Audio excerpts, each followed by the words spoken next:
Friendship day 2024। दोस्ती की सच्ची कहानी। श्री कृष्ण और सुदामा की सच्ची यारी।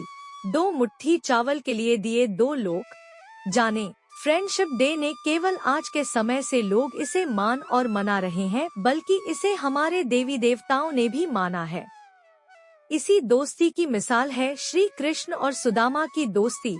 कृष्ण और सुदामा की बहुत सी कहानियां हैं जिसमें इन दोनों का एक दूसरे के प्रति त्याग, प्यार और सम्मान दिखाई देता है। कृष्ण और सुदामा की दोस्ती की मिसाल दुनिया देती है, लेकिन जब भी इनकी दोस्ती की चर्चा होती है मन भावुक हो जाता है।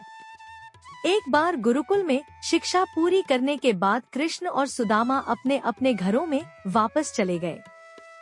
सुदामा वेद का पाठ करने के बाद भिक्षा लेकर जीवन यापन करने लगे और कृष्ण राजनीतिज्ञ बन द्वारिकाधीश बन। विवाह के बाद सुदामा बहुत दुखी होकर जीवन व्यतीत करने लगे। तब उनकी पत्नी ने कहा कि वे अपने मित्र द्वारकाधीश श्री कृष्ण से सहायता मांगे। पत्नी के जोर देने पर इच्छा के विपरीत सुदामा श्री कृष्ण से मिलने पहुँचे।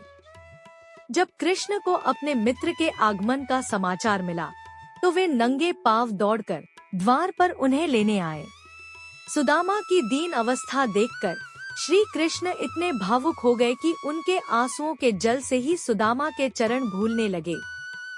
इसके बाद कृष्ण ने उनसे पूछा कि मित्र तुम मेरे लिए क्या लाए हैं। शर्माते हुए सुदामा ने पत्नी द्वारा दी गई चावलों की पोटली आगे कर दी। कृष्ण जी ने वह पोटली प्रसन्नता के साथ सुदामा के हाथ से ले ली और एक के बाद एक उसमें से दो मुट्ठी चावल खा लिए। इस प्रक्रिया के साथ ही दो लोग की सुदामा के नाम कर दी। जैसे ही तीसरी मुट्ठी चावल खाने को श्री कृष्ण ने हाथ बढ़ाया, उनका हाथ उनकी पटरानी रुक्मणी ने थाम लिया। सभी लोग विस्मय से रुक्मणी को देखने लगे कि आखिर उन्होंने ऐसा क्यों किया। तब रुक्मणी ने कहा, प्रभु आपने दो मुट्ठी में दो लोग तो दान कर दिए हैं, अब तीसरा मत कीजिए, वरना हम सब और आपकी प्रजा कहाँ जाएंगे। इस पर कृष्ण रुक गए और सुदामा को प्रेम पूर्वक उनके घर के लिए वस्त्र आभूषण के साथ विदा किया।